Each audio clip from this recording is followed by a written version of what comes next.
Welcome, everyone. I am Kim Brown with the Rural Institute for Inclusive Communities, Transition and Employment Projects. Teresa Baldry and I will be your moderators today. Teresa will be looking after the questions for us. Live captioning is available for this session. To access the captions, open the captioning link. I've posted it in our chat box, and it's also on the slide in front of you. You will want to open that in a new browser window, and then you can shrink the captioning window and have it fit in front of or over the top of your slides and just have it toward the bottom. The captions do scroll up from the bottom, so it tends to be easier to see them if you position the caption box toward the bottom of your screen. Today's webinar is sponsored by the Montana Deafblind Project, which is funded in whole or in part by the U.S. Department of Education, Office of Special Education Programs, and through a contract with Children's Special Health Services at the Montana Department of Public Health and Human Services. The statements shared in the presentation do not necessarily reflect the opinion of the sponsoring departments. All attendees are currently muted. This helps to cut down on the background noise. If you want to ask the presenters a question or make a comment, please type your question or comment into the chat or question box. And as I mentioned earlier, if you don't see the question or chat box on your screen, look to the upper right-hand area of your screen. There should be an orange box with a white arrow in it. If you click on that, it will open your GoToWebinar dashboard, and you should see the question or chat box. For those of you who requested Montana Office of Public Instruction renewal units when you registered, we will email those to you after the webinar, and it can take up to a couple of weeks to get those out. You do have to have requested the OPI renewal unit credit when you registered. You will receive a certificate of attendance link. That comes in the follow-up email from GoToWebinar that's sent out tomorrow. So if you need a certificate of attendance, be watching for that GoToWebinar email that comes to you tomorrow. Today's session is being recorded for the Montana Deafblind Project and Transition and Employment Projects resource libraries. By participating in the webinar, you grant permission for any chats and/or questions that you submit through the webinar platform to be recorded.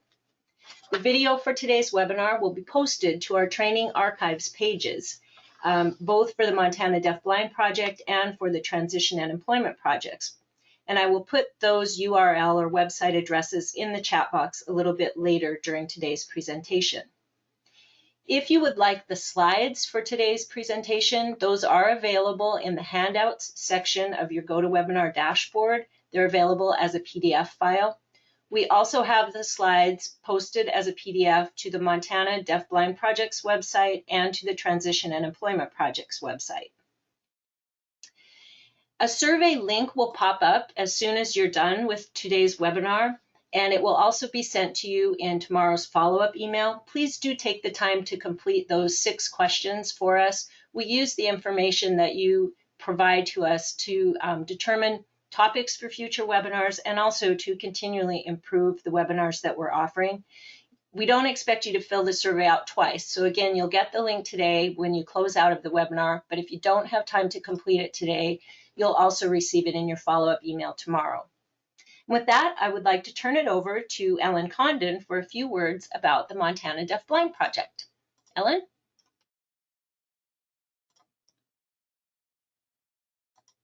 And I think you're still muted, Ellen.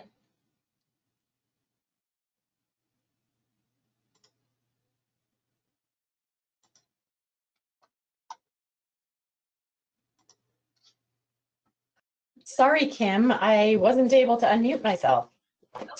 So welcome everybody, and thank you. The Montana Deafblind Project is funded by the Office of Special Ed Programs under the U.S. Department of Ed, and we are funded to provide technical assistance to families, schools, and agencies working with children and youth from birth through age 21 who have both a vision and hearing loss. The name Deafblind Project and deafblind may be misleading because you may assume that students have to be both fully deaf and fully blind to be considered deafblind, but it's really about the co-occurrence of the 2 impacts of disability. So any child or young adult who has both vision and hearing loss would be considered deafblind and should be referred to the project. So we provide technical assistance. We do that through various initiatives. We have one around communicative competence for children and young adults who don't have formal communication yet.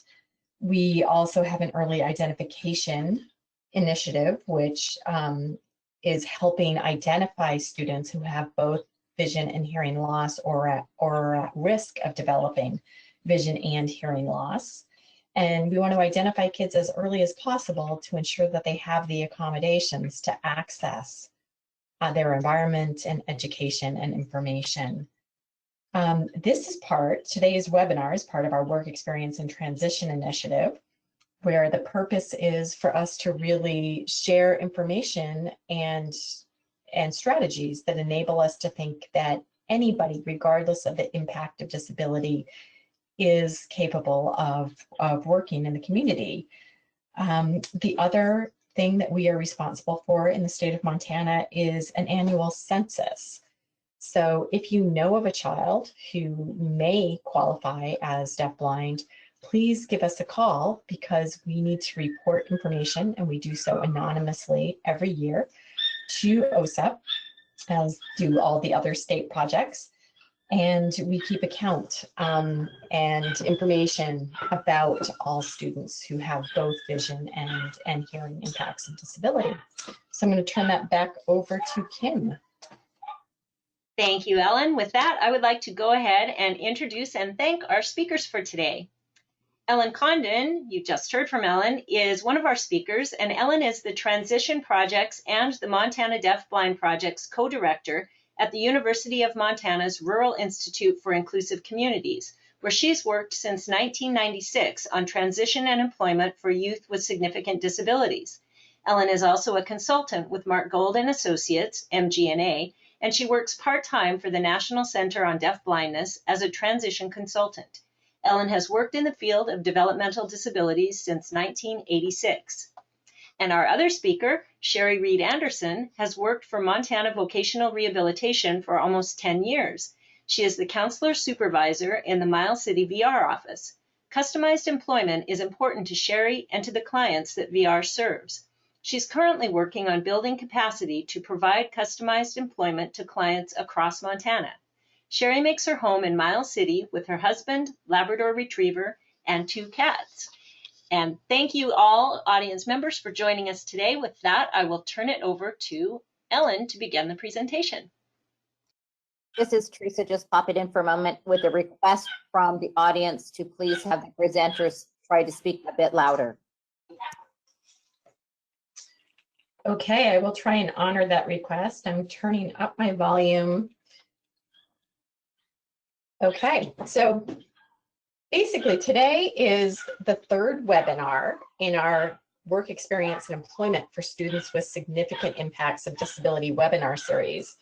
And like I said a moment ago, our purpose of this webinar series is to really introduce the possibility of community employment for every student in Montana or elsewhere who has a significant impact of disability, and show you that even though somebody may not work in a traditional way that we're accustomed to assuming somebody will go to work, that doesn't mean that they can't be productive and contribute and actually be performing competitive integrated employment. So our first webinar series was Kim Scrano, who talked about her daughter Alana, and she talked about how she figured out what Alana's gifts were and what her interests were, what would motivate her to work, and how to turn all that into work tasks. Our second presentation was from Montana Voc Rehab, and they talked about pre-employment transition services as a way to expose all students with disabilities to career and to employment. And then today, we are talking about customized employment, and it's exciting that it's the Rural Institute staff and in partnership with Voc Rehab to talk about, if you're not competitive, like if you have a significant impact of disability, how do you actually work? And then how does Voc Rehab support you? And then our final webinar in the series will be Kim Scrano again, talking more about tasks and developing some self-employment experiences for her daughter. So next slide, please. So we want to know who you are. So what's your role? Are you a parent, a school staff person, a voc rehab counselor, employment services provider, or are you another state deafblind project or Helen Keller National Center staff? And just to clarify, Helen Keller National Center staff, if you guys are not aware or familiar with them, they work with young adults and adults with deafblindness. So they can start working with students as young as 14 that they pick up where the state deafblind projects leave off. Okay, and the votes are coming in. And also, if you do not fit any of the categories listed up there, go ahead and put in the chat or question box what category you would fit into. We just didn't have enough space for options on our poll. And we will give it 10 more seconds and I will close the poll.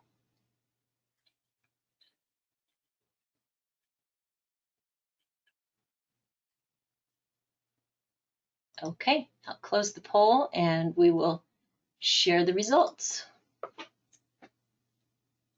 Excellent. So actually, it looks like our largest portion of our audience are employment service providers, which is very exciting. We have state deafblind projects and or Helen Keller staff, 24%, school staff, 24%, 21% parents, yay parents, and voc rehab counselors, 6%. So nice varied audience. And when we're thinking about transition, we need all of you. And when we're thinking about how to be creative in employment for somebody with a significant impact of disability, we also need all of you. So let's move to the next slide.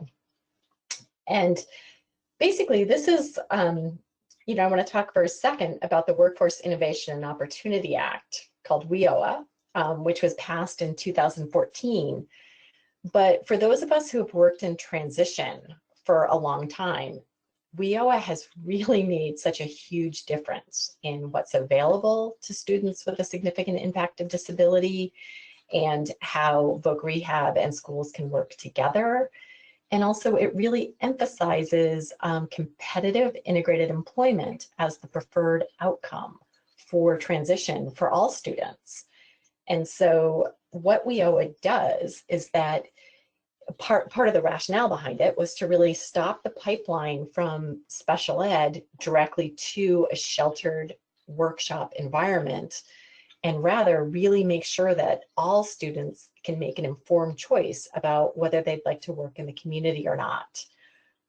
So that's the purpose of each state is required to each state's vocational rehabilitation budgets 15% of their federal funds to work with students and to offer services such as career counseling, work readiness, work experiences, self-advocacy, and preparation or exploration around college to really help students make an informed choice about what they'd like to do for work so they're more career ready once they leave high school. But for students with a significant impact of disabilities, they're also included. So next slide, please. And so how WIOA impacts these students is that we really have much higher expectations for all students and adults to actually enter the world of work. Competitive integrated employment, which I'm going to define here in a minute, rather than choose or be expected to have a life of non-work. And the rationale or philosophy behind WIOA is that all young adults should have the opportunity to prepare for, obtain, and maintain, and advance or re-enter competitive integrated employment. There's also a section within WIOA, section 511, which really limits that use of sub-minimum wage, which is traditionally how people were paid in a sheltered work environment.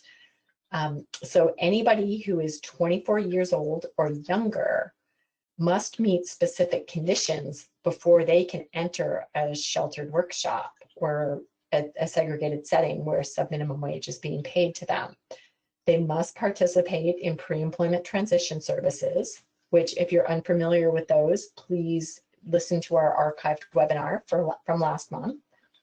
They must apply for vocational rehabilitation and be determined ineligible for those services, or have an open case with an individual plan of employment, and efforts to progress towards an employment outcome were not successful, and therefore Voc Rehab closed the case.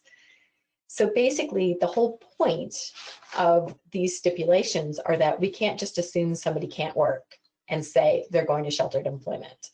We have to actually offer them some opportunities to try out community-based employment before that decision is made, or if a family or a child chooses not to participate in any of these prerequisite areas, they need to wait until they're at least 20 or 25 to enter the shelter workshop.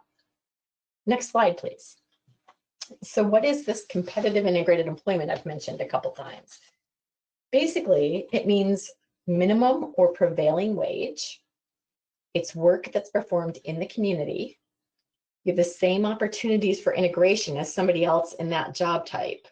So if you're working in a bakery, per se, but the bakery is mostly people with disabilities, and you are just in the back area of the bakery and have no interaction with the community, that's not considered competitive integrated employment. You need to have the same access to advancement and benefits within that job as anybody else in that job. So next slide, we've got a next poll. So this poll question, true or false? Sub-minimum wage employment is competitive integrated employment as long as the employer has a sub-minimum wage certificate from the Department of Labor. Is that true or is that false?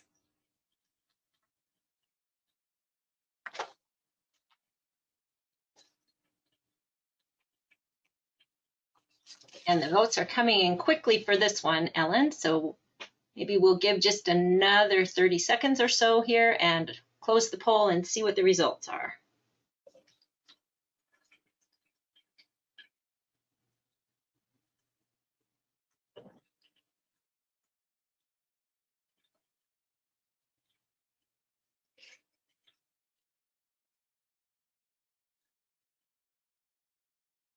Five more seconds.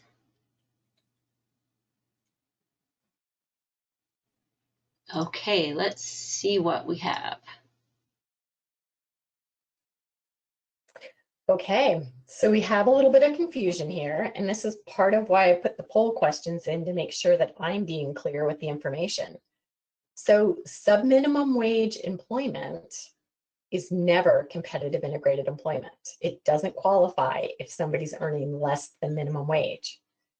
However, it still is legal currently to pay somebody sub-minimum wage if you have a sub-minimum wage certificate from the Department of Labor. But there's a lot of discussion around whether that should remain legal. So competitive and integrated employment is only minimum wage and or prevailing wage. So next slide, please. Ellen, one moment just before you leave that, because I don't know if it's in your upcoming questions, but we did have a question come in.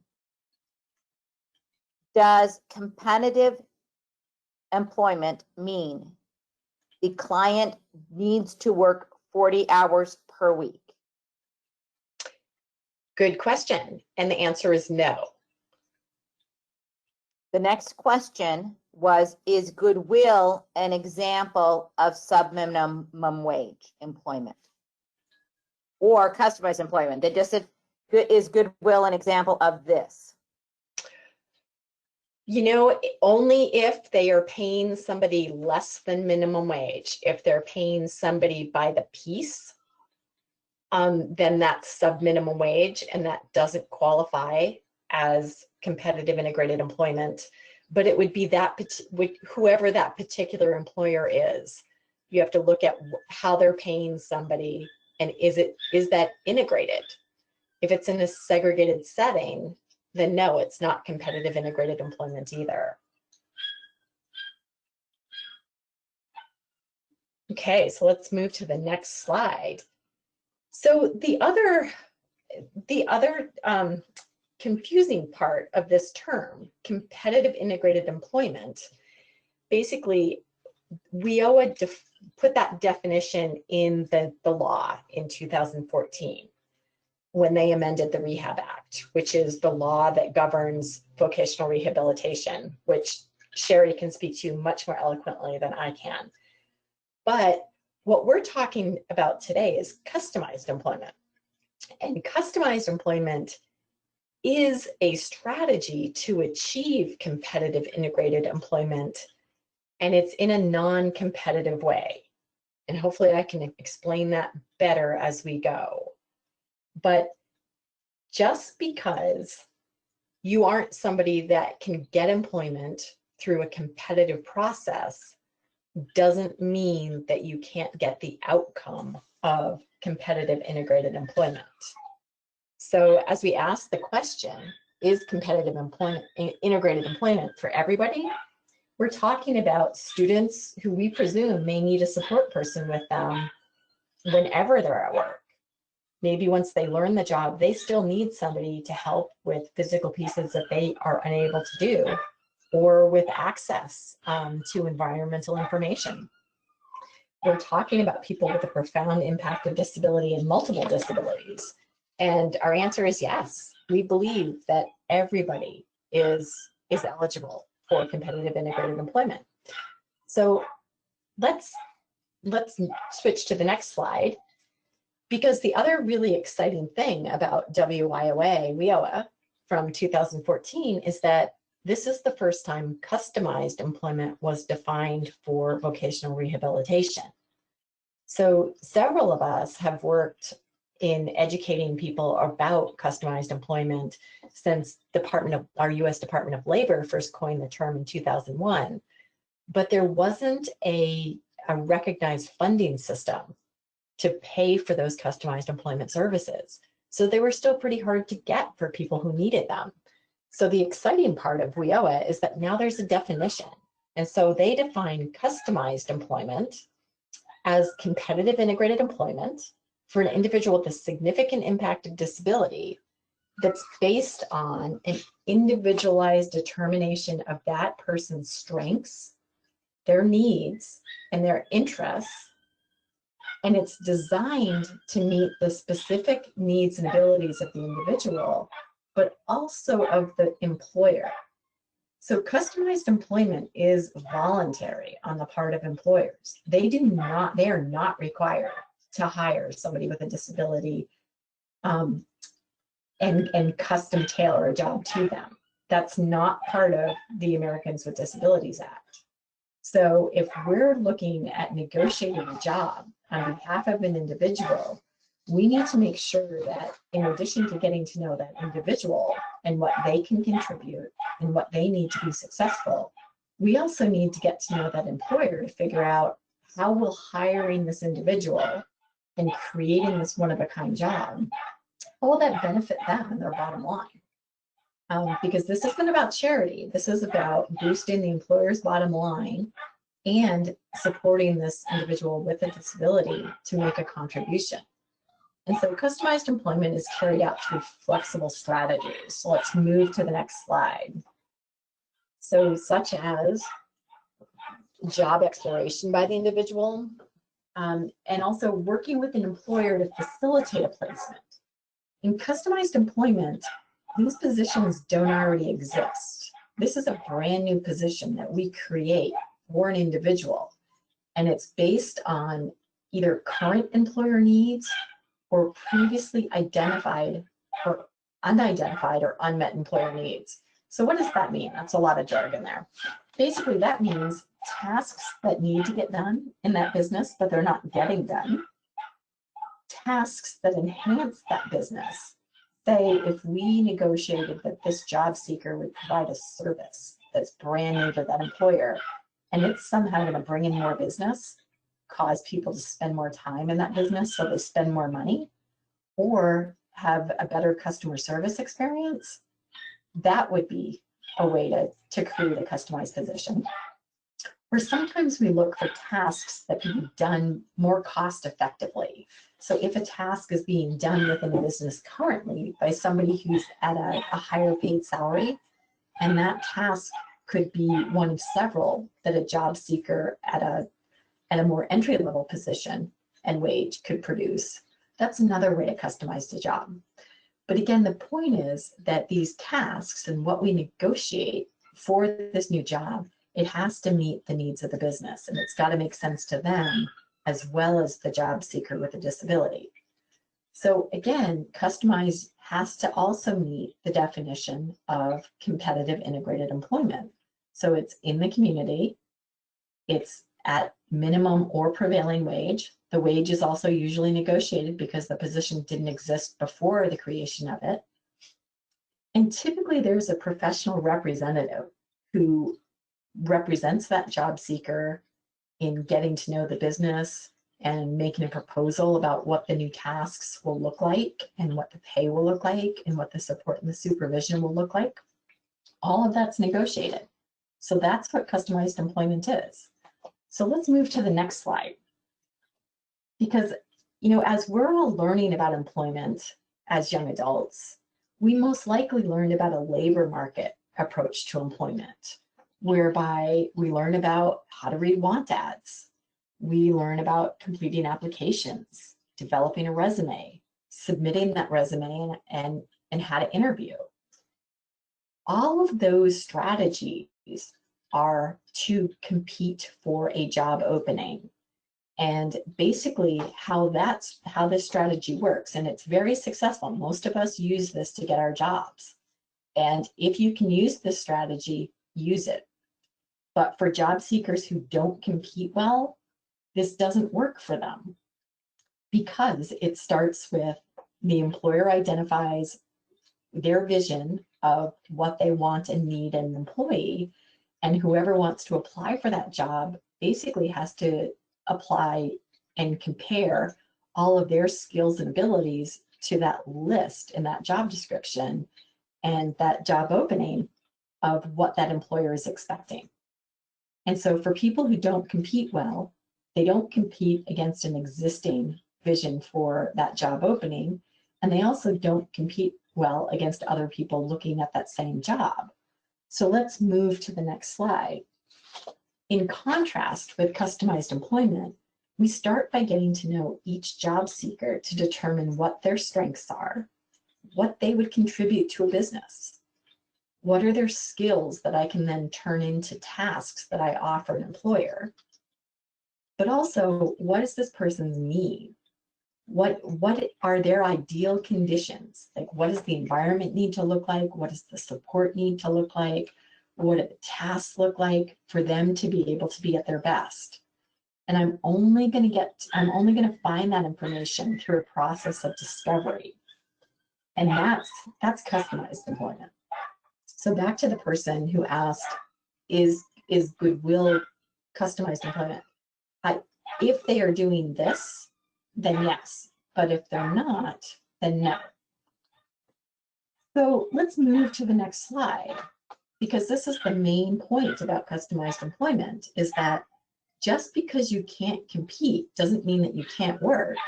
It just means you simply means you need a different strategy to obtain work. So let's move to the next slide. So the features of customized employment. Basically, specific job duties are negotiated with the employers. And again, this is a voluntary process on employers' behalf. They do not have to customize the job for you. The Americans with Disabilities Act only says that employers cannot discriminate against two equally qualified applicants if one of them has a disability. So basically, the Americans with Disabilities Act is talking about competitive employment and a competitive strategy to employment. Customized employment isn't governed by the Americans with Disabilities Act. So somebody who's negotiating a job, a customized job, has to be good at getting to know a business and figuring out what is something that that business needs and can benefit from that's going to help their bottom line, but also it matches who this job seeker is. So customized employment occurs in community businesses, or a cell phone business could be customized employment if it is based around the individual's interests, needs, and gifts. Customized has to be at least minimum wage up to prevailing wage. And typically how people negotiate the wage is looking at the tasks that are part of this new job and looking at what type of salary those tasks were earning before, or similar tasks were earning, and then they negotiate that wage. So let's move to the second slide of features of customized employment. And again, like, customized employment is based on this process called discovery of the job seeker. We don't have the job seeker take tests. We don't evaluate them to see if they're ready. We presume that everybody's ready to contribute.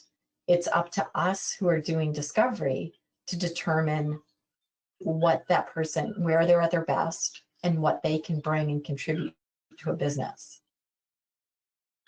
And also, the customized employment is developed, or it's driven by a customized plan, which summarizes the information about everything we learned in discovery about this person's strengths, their ideal conditions for employment or needs, and their interests, like what's going to motivate them to participate in employment. And the big thing about customized employment is that we focus on individual tasks. Those are the building blocks, or the foundation of this new job description that we're creating for this individual. So we focus on tasks, not on overall job titles. So let's move to the next slide. So how does this customized employment thing work with students? So for students or young adults who are going to need a customized approach to even participate in a work experience, we would use the process of discovery for them. And you know, I've worked, Kim and I have both worked with multiple students with significant impact of disabilities over the years. And if a student, even though they have great skills and they're very motivated to work, if they're placed into a work experience where the tasks and the conditions don't match who they are, then we run the risk of people not seeing them as capable. We run the risk of people seeing them as needing more support than they would in a well-matched position.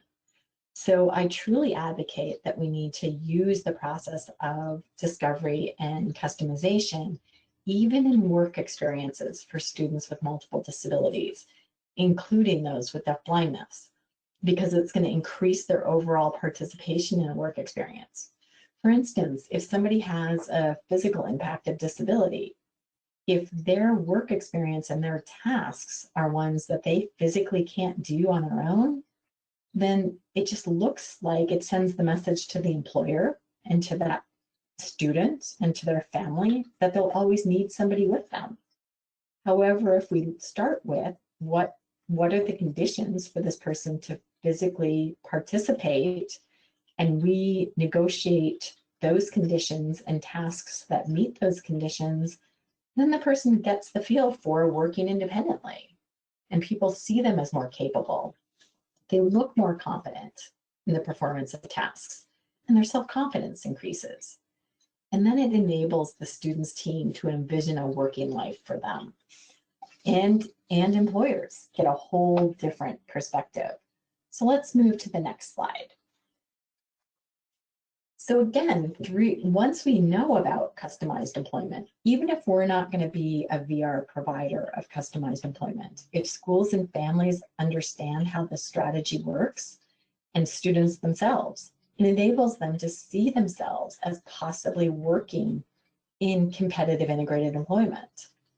And then what we can do throughout the student's school career is really get to know what are their interests and preferences. Like for some young adults, nobody's ever talked to them about work before. And so when we ask them what they want to do, they have no idea, or they don't even know that they want to work, or they don't know what work is. So how are we gathering information about what would motivate them to participate in work? Also, throughout a student career, we want to keep building that list of skills that the student has and tasks that they've done, that they've tried out, but also based on what we know about their skills, what kind of tasks could we teach them? Also, we want to be compiling an ongoing list of their contributions. What are things that an employer would want to pay them for? The other thing to do during a student's school time is learn about what are their ideal conditions for success, what environments work or don't work, what support strategies enable them to be most competent and productive, what time of day, what time of, what about access? Is this somebody who needs large print? Do they need different lighting? Do they need to reduce background noise like barking rotten little puppies? And then throughout their school career, we can create work experiences that are matched to them, and then really enable us, their team and their family and them and their employers to really see the potential for employment of the person. And like you heard about in our last webinar, pre-employment transition services, PREETS, doesn't pay currently for discovery. However, we can be using these strategies as part of a student's age-appropriate transition assessment. Or, as Cheri will tell you, students could also get customized employment services and discovery through Voc Rehab if there's an open case. It's just that PREETS dollars can't pay for that. So please, let's move to the next slide. So Kelsey's a great example of somebody who's got some significant challenges. She was a student in the small rural school that we worked with through one of our demonstration projects. And this is a picture of Kelsey, and she's seated in a motorized chair. She's got a big smile on her face, and she's looking to the left to somebody off camera. She has a switch, a Big Mac switch located, and it's right under her left hand right now. And she's also got a switch located to the right side of her head that's attached to the head array of her chair. And there's a tray. Her wheelchair has a tray on it there's also a notebook on there. And she's also got purple hand splints on her forearms. And as we were figuring out what could Kelsey do for a work experience where she really could participate, we really needed to know what she could do. It didn't matter what her disability label was. It didn't matter what her IQ was. We really needed to understand how her body moved, how her health impacted her performance, what motivated her. At 18, nobody had ever talked to her about work before. So as we were gathering information about who Kelsey was, which is what discovery is, the school nurse talked about Kelsey's somebody who's impacted by seizures. And if she has a seizure, then she's usually out for the rest of the day. Like, it really knocks her for a loop, and she ends up sleeping for an hour or two, and then she's exhausted the rest of the day. So her best time of day is first thing in the morning. We also knew that Kelsey communicated by answering yes/no questions. And she did this by, if she wanted to say yes, she would raise her left hand. As she got more tired throughout the day, she would look towards her left hand. She would lose the ability to actually raise it. If she wanted to tell you no, she would turn her face away from you and/or purse her lips. She also could make choices if you had a list of 3 that were recorded, or you verbally listed out the 3. She could turn her head to the right and hit that switch and say, and there would be a recording that said, "I want that one, please." So Kelsey, as part of her speech and language curriculum, basically made choices to bead various bracelets. She would choose the shape of the bead, she would choose the color, she would choose the order, and it was all through answering yes/no questions or answering, "I'd like that one, please." And so it was an ingenious way to engage her that the speech language person thought of. But also all that information was, even though it may not look like work information, that's all the information that we were gathering, and then helped us figure out what she would do for work tasks. Her OT also was experimenting with how she could use different switches to do different tasks. And what they found is that her performance was better based on who her support person was and what the environment was. So another part of discovery is interviewing people who know the person well. So we also went to Kelsey's house and we asked, what's her day like? What's her morning like? And at first her mom was saying, well, she doesn't do anything independently because our house isn't accessible. And, so everything was just driven by her mom, her supports. But then she was telling us about her morning routine for school.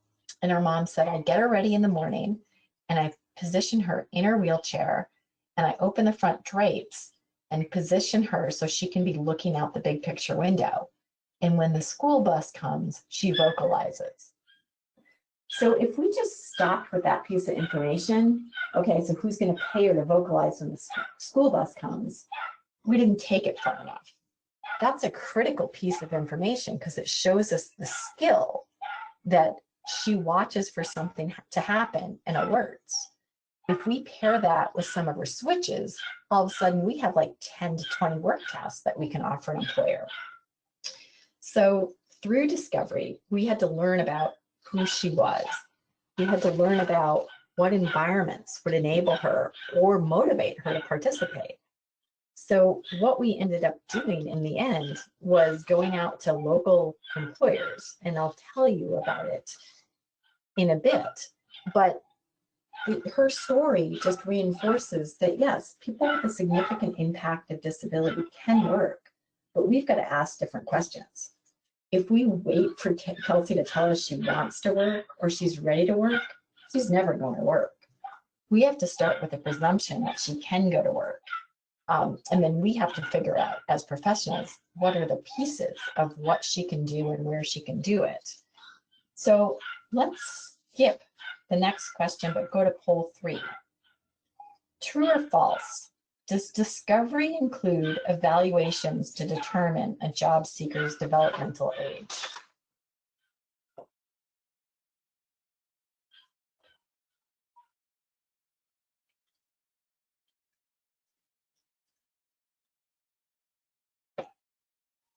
Okay, Ellen, we're collecting the responses here. We have about 35% of the audience members have voted.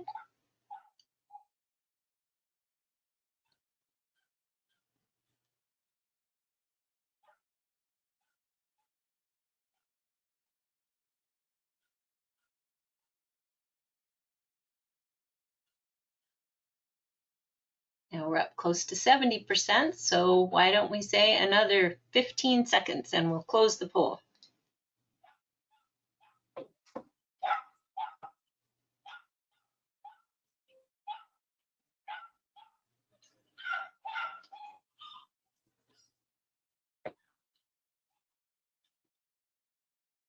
Okay, go ahead and close it and share the results.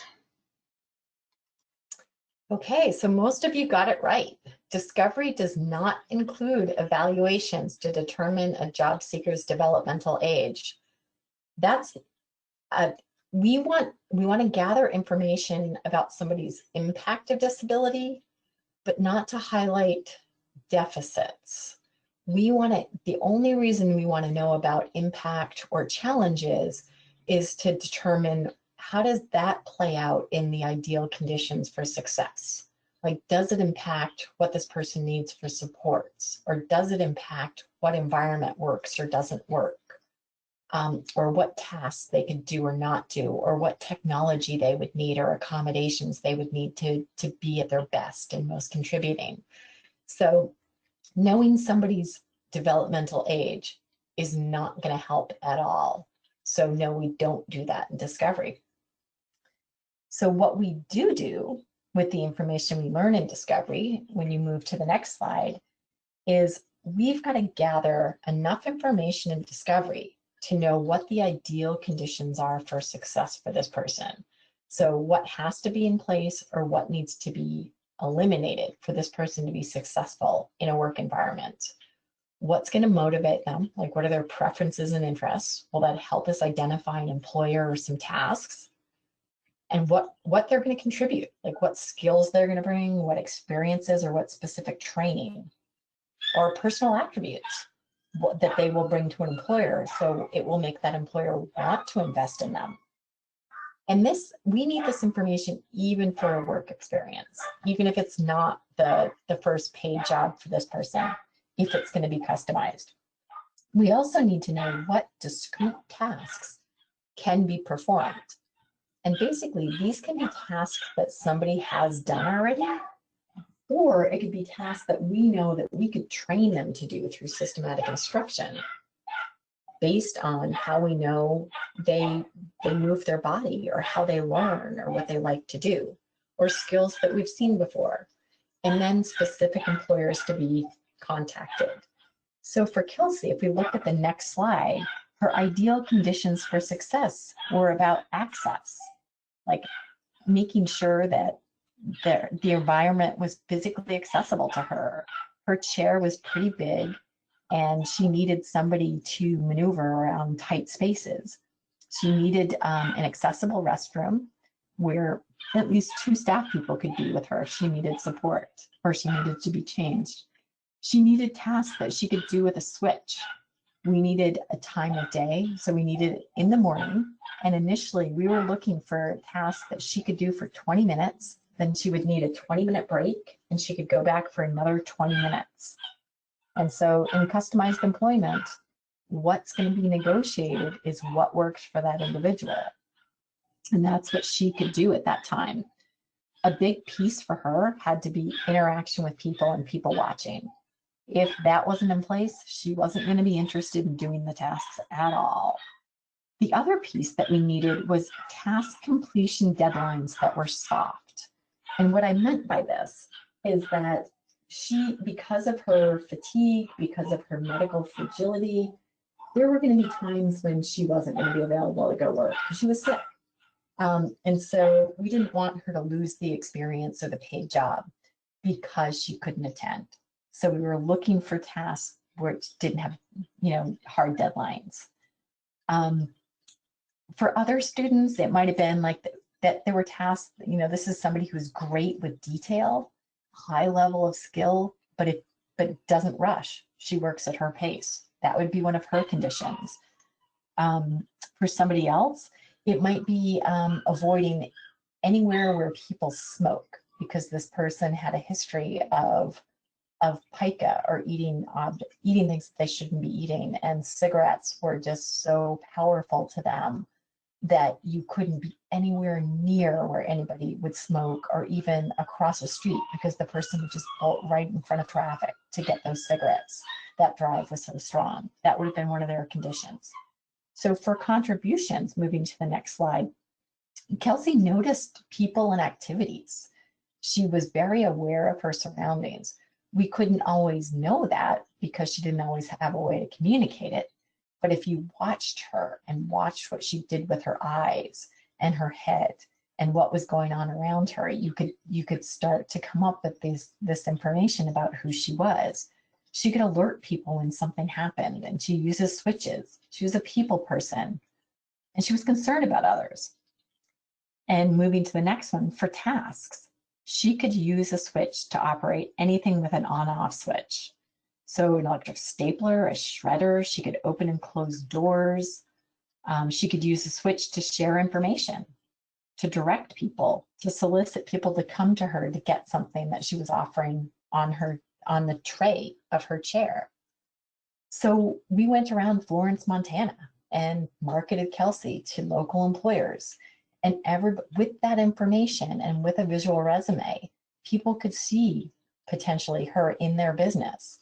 But they would say, well, we have tasks, but there's not enough personal interaction, so it's not going to work. how about this? And they could actually come up with employers and tasks just from us giving them that information. So if you move to the next slide, it's a picture of Kelsey on her first day of her work experience. And she's at Florence Fitness, where she was stapling and hole punching membership applications. And she started 20 minutes a day and then ended up moving up to 2 hours a day by the end of the summer. So again, it's got to start with who the person is, but it's also going to meet an unmet need of the business. And this example was before PREETs and before VR was recognizing customized employment. And so this was an unpaid experience, which is legal if you follow the Department of Labor regulations and you don't, you're not taking advantage of the person and then not donating free labor or not misplacing, but substituting for a paid person to be there. But this could be a paid experience these days. So let's move to the final poll for me. Are employers required by law to customize a position for somebody with a disability?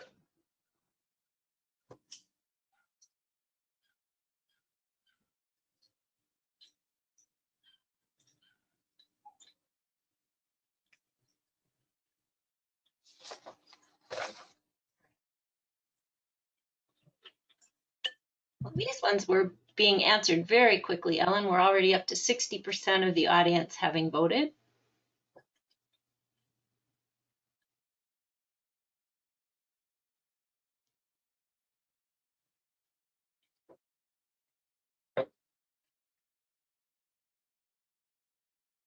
Okay, let's give another 10 seconds and then I'll close the poll.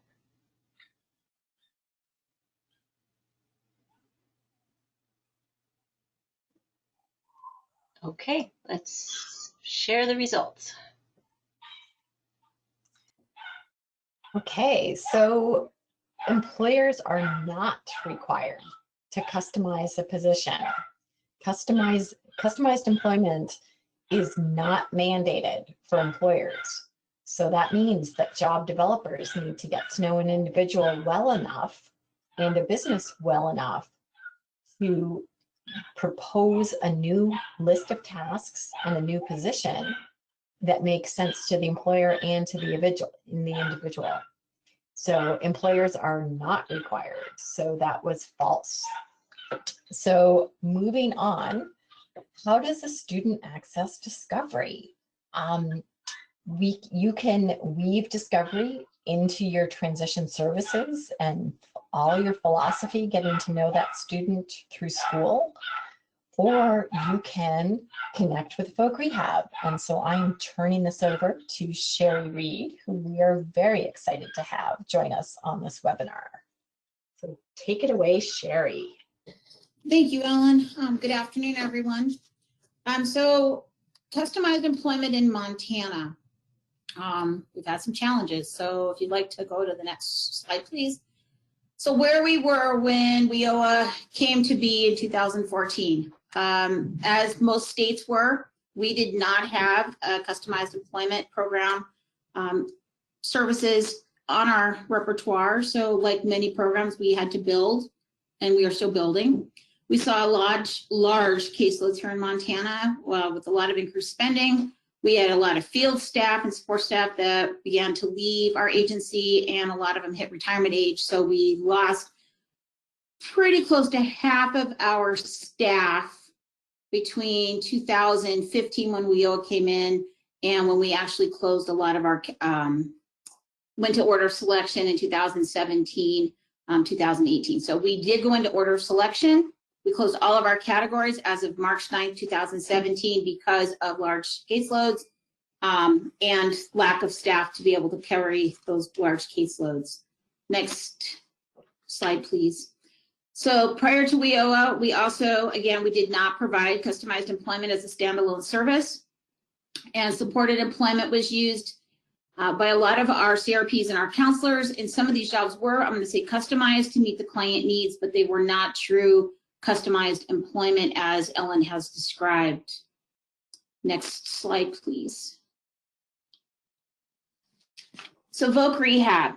I'm just going to take just a moment here to talk a little bit about Voc Rehab. For those of you that are not familiar with Voc Rehab, we offer specific services. Our specific clientele are people with disabilities. We offer transition services. Those would be the pre-ed services for students in high school, starting at the age of 14 through the age of 21, that are in either a secondary or post-secondary education setting.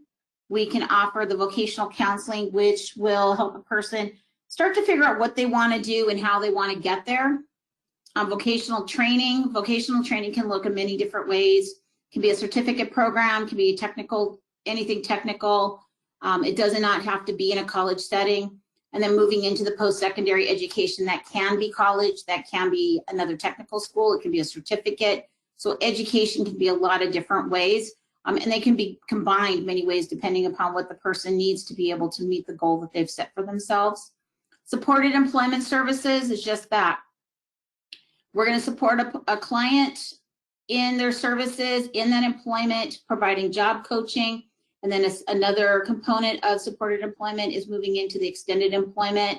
So the person is successfully completed Voc Rehab, they're employed, they're doing well, they don't need us on a regular basis, so we move them into extended employment, which means that they're working with the CRP and they have to have a minimum of 2 contacts per month to help them maintain that employment. Career development, helping that person manage their life and helping to coach them along the way. And then job placement, and that's a rather broad category. But when we start looking at that, that's the preparation for, applying for, gaining, and then maintaining employment. And so there's a lot of different services that can fall underneath that particular category. Moving on. So just touching on what pre-ETS was, there was a previous presentation, but just the highlights. It is for youth 14 to 21 who are in high school or in college. The student has to have an IEP of 504 or would be potentially eligible for services, so they must have a documented disability. The 5 specific services that are in pre-ETS are the career exploration, work-based learning, post-secondary education, workplace readiness skills and self-advocacy, and then they're required, these are services that are required for a person who is thinking about participating in a workshop or that's needed.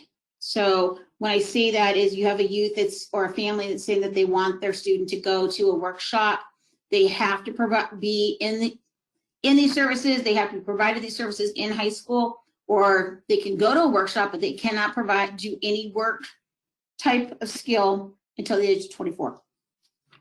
Okay, and that has to be signed off on. There's several different requirements for that Voc Rehab has to check off on before a person can do work in a workshop under the age of 25. Okay, moving on, please. VR supported employment, again, it's competitive integrated employment in an integrated work setting. That service requires a job coach for that person to learn the job skills, tasks of the job. They have to meet the work accommodations or provide work accommodations if they're needed in that work site. And extended services are also part of that service, that once they are in employment, things are going well, they don't need Voc Rehab services any longer. We're not providing them any other services and stuff. They're stabilized and everything, but they may need that little bit of ongoing help. That's where extended services. Extended services can be long-term, and so there's different ways to do that. Either Voc Rehab pays for it, or other entities, as in developmental disabilities, if they have a cost plan, things like that. So we pick those things up. Next slide, please. One quick comment. Cheri, Sure. would you please define CRP? The question came in. CRP, Community Rehab Program. So that would be another agency that is contracted through Vocational Rehabilitation to provide job coaching, or vocational specialists who they are out in the community. They're meeting with employers, they're meeting with the client, and they're helping them gain employment through possibly filling out, helping them do applications, meeting with employers, and telling an employer maybe about a client, helping prepare a client for interviews. So it can be a lot of multifaceted services, but that's who a community rehab program is. Okay. Got to figure out where I am here. So customized employment in Montana. As Ellen had talked about, discovery is the first component. It's an in-depth report that's developed by a client and a certified CRP, and shows client skills and abilities. So RSA, who is our federal partner, which is Rehab Services Administration, who answers to Congress, has come up with what their requirements are for discovery. So it has to be provided to a client by a certified CRP who has to go through training. They have to get certified. We have several here in Montana. We have used Mark Golden Associates for that certification to be able to work with those clients. And the discovery includes these 4 different things. So you have the profile, which is an intake, the profile 2, which is the discovery, which is typically 30 to 40 hours of spending time with that client and writing what you're seeing. Profile 2 is a planning meeting, and then from there they come up with a visual resume of that client, of doing tasks. And that's one of the big things that's going to be used as they move forward into the job development component. Employment's negotiated with an employer to meet the needs and the client's skills and their needs, which is different than supported employment. Supported employment may be a job description that's very typical, that you would find maybe in the newspaper. A person can do the job, they just need to learn the tasks. Customized employment, that CRP is going in and negotiating for a brand new job that does not currently exist. So that's the difference between those two. And at the end of the negotiation, they're also developing a customized job description to match the job that that client is performing with that employer. So it has not existed prior to that. The next slide, please. So in Montana, we have, and I'm not going to say that we have a lot. We are working on this. This is one of our big pushes right now, is to get providers. We currently have, this is a map of Montana on the right-hand side. In the little brown, you will see those are the people that are currently working on certification throughout the state for discovery. We currently have 7 that are, I'm going to say, midway through. We just added 3 more people currently seeking certification in discovery, and those will be located in Billings if they all complete it. And then there's 2 VR counselors working on certification in discovery, one here in Miles City, myself, and Selena Klein, who is in Havre. And in our job development, that would be the little green people. Those are 5 CRPs currently working on their certification through Mark Golden Associates. And those, one is in Miles City, Billings, Missoula, Kalispell, and again, there'll be one up in Havre and myself in Miles City when we get to that point. So you can see by this map, we have some pretty good sized gaps in being able to provide the services. We have a lot of people on our waiting list that are wanting or needing discovery services or customized employment. So you'll see Butte, Bozeman, Dillon, and then the higher Eastern Highline and Eastern Montana, we have quite a few gaps. So we are going to be actively pursuing people, I will say, to look to see if they want to become certified to be a provider of this service in the state of Montana for voc rehab. Moving to the next slide. Another component that can happen with customized employment is by working with someone that maybe a job is difficult to find, and especially in a small town, we may be also looking at self-employment. Self-employment is a regular VR service, and it refers to a person who works for himself or herself and is responsible for earning their own income from the trade or business rather than working for an employer and being paid a salary or a wage. Again, self-employment, there are rules for self-employment that voc rehab has to follow. Here in Montana, we are on what's considered a 3-tier system, and that's based on money. So if a client comes in and says, I only need $500, that may be a tier 1. It may be something over $5,000, that would be moving to a high tier 2 to a tier 3. So there's some rules with self-employment. We do have a self-employment team here in the state. What we do with that team is we review business plans that are brought to us by the counselors for a client who is getting close to maybe opening the business, or they're wanting some feedback. We review those, we make suggestions in areas that maybe need some strengthening. Maybe we can make some referrals to other entities for assistance with building that business plan.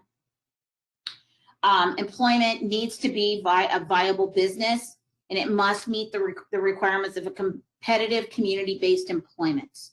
So for instance, a client who is maybe, I'm going to say, doing some sewing at home, maybe they're only working 20 hours a month, and they're doing some work, and they're based on what they're getting paid. If you run the numbers, they're only getting paid $2 an hour. That is not considered competitive integrated employment. So we really need to work on that. So we want people to be successful. We want them to meet the needs that they have for themselves, but they have to fall within those parameters. The other thing is, if a person is receiving Social Security, SSI, or SSDI, there are specific wage requirements for that for Social Security, and we have to honor those as we move forward with Voc Rehab.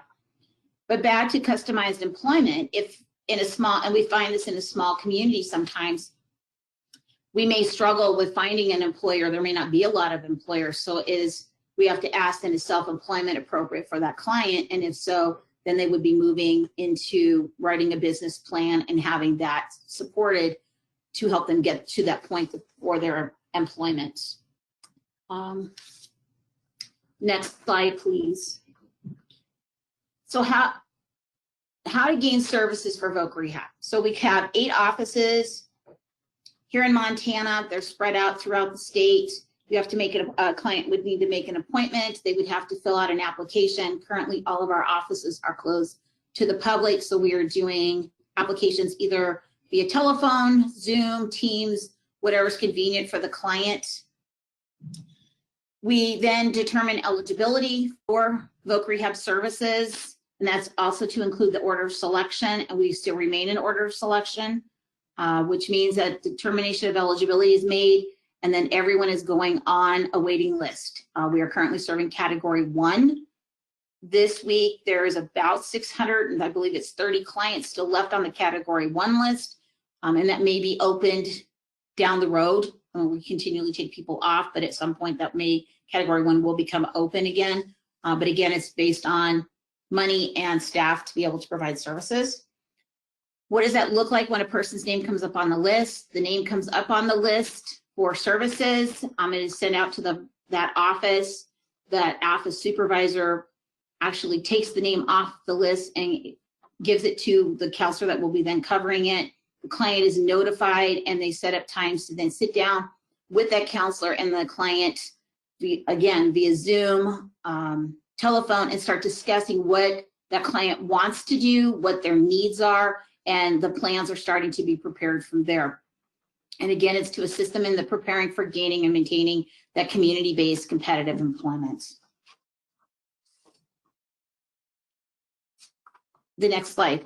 So customized employment, or CE, is currently not a recognized service that is covered in PREETs. So in high school, you will see quite a few schools are on pre-employment transition services contracts with the state. That is not something that we can do for those students. We are providing services to students in schools without contracts. We can, again, provide some bits and pieces, just as a teacher would be through an IEP and stuff, but that whole service for discovery and then customizing the job development components are not covered under PREETs. That is a conversation that is being had in Washington, D.C., but as of right now, that has not been approved. Our next slide. So our statewide CE infrastructure. So currently, customized employment has been added to our state plan, our strategic plan. This is the first year that has happened. We are tracking numbers, which is great, and we do have numbers. We continue to develop our policy and procedures. It is an evolution. We have identified Mark Golden Associates as our performance-based certification model at this time. And so anyone that wants to become certified and to provide the services, that's who is actually doing the training and then the actual mentoring for that. Montana's fee schedule was recently changed to be clearer to providers and counselors. We pay actually very well for this service. We feel that a provider who's going to actually provide customized employment to our clients, they're putting a lot of time and energy into it. We want good services for our clients, and so we are willing to pay for that. Montana Voc Rehab counselors are receiving the Gateway training, which is the beginning training for both discovery and job development. We've done that earlier this year. We are looking at doing another job development training through Mark Golden Associates here in the next couple of months. We're not sure if we're going to be offering another discovery, and maybe later this fall. And customized employment here in Montana it's a continuation. It's an evolution. We understand that we need to build a base. We understand that it's important to our clients and that we have a large amount of clients that need it. And for us, we're still in the infancy, but we're building our base. We are working with a community of practice that's nationally working with everyone. And I want to say we all want to do good for our clients. And that's one of the best things that can happen. So it's exciting. It's exciting to see someone go through this and to go to work and be successful. And that's what we want everybody to be. Does anybody have any questions?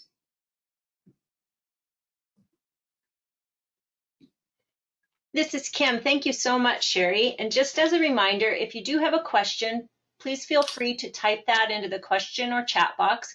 If you do not see the question or chat box on your screen, go to the upper right-hand side of your screen, click on the white arrow inside the orange box. That will open your GoToWebinar dashboard, and you'll see the questions or chat box in there. And feel free to type in any questions or comments that you have for either Ellen or for Cheri or for both of them.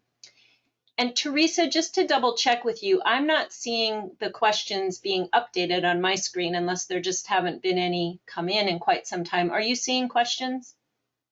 This is Teresa, and I have not received any comments or questions since 1:55. Okay, thank you. I guess I'm not missing any.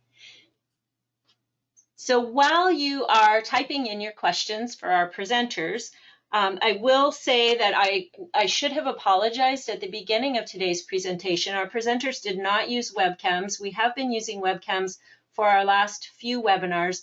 However, we do have some bandwidth issues taking place. There have been a couple of massive windstorms across Montana. So just to ensure that we were able to have as high a quality as possible for the audience, we did not use our webcams today. And again, I apologize for not making that clear at the start of the presentation. And I'll go ahead and do our housekeeping kinds of remarks right now to give you time to type in your questions.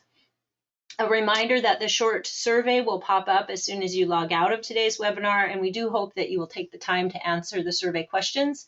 If you don't have a chance today, the link to the survey will be emailed to you tomorrow as well by GoToWebinar. And again, you do not need to take the survey twice. The next webinar in our series will be on February 11th from 12 until 1:30 Mountain Time. We will be welcoming back Kim Norris-Scrano for designing meaningful work experiences. So we hope that you will get registered for that. We should have the flyer out in the next few days, so be watching for that. Today's webinar has been recorded and will be posted to the training archives pages for both the Montana Deafblind Project and for the Transition and Employment Projects. I've put the URLs or website addresses for both of those sites in your chat box or your questions box. It can take us up to 2 weeks to get those posted because we do edit the videos and add the captions in. So be watching for those in the next 2 weeks. Do we have any questions, Teresa? Thank you. Only comments. Thank you so much for this information. Very helpful, very informative, great information. I do see we have one poll that we haven't launched yet. Kim, could we do that perhaps? Excellent idea. Thank you. So Cheri, this is your poll, I believe. We'll go ahead and launch it. Do you know where your local VR or vocational rehabilitation office is? And the answer options are yes or no. And it doesn't matter if you're in Montana. This is for anywhere that you might be in the country. Do you know where your local VR office is?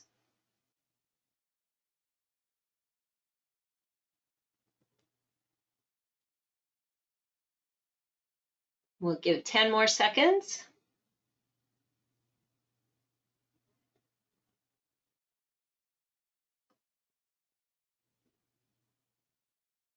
Okay, I will close that poll and share the results. So Cheri, it looks like we have 100% of the audience members know where their local VR office is. Do you have anything you want to say about that?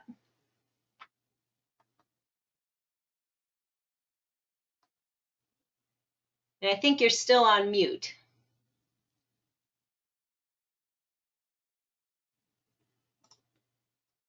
There we go.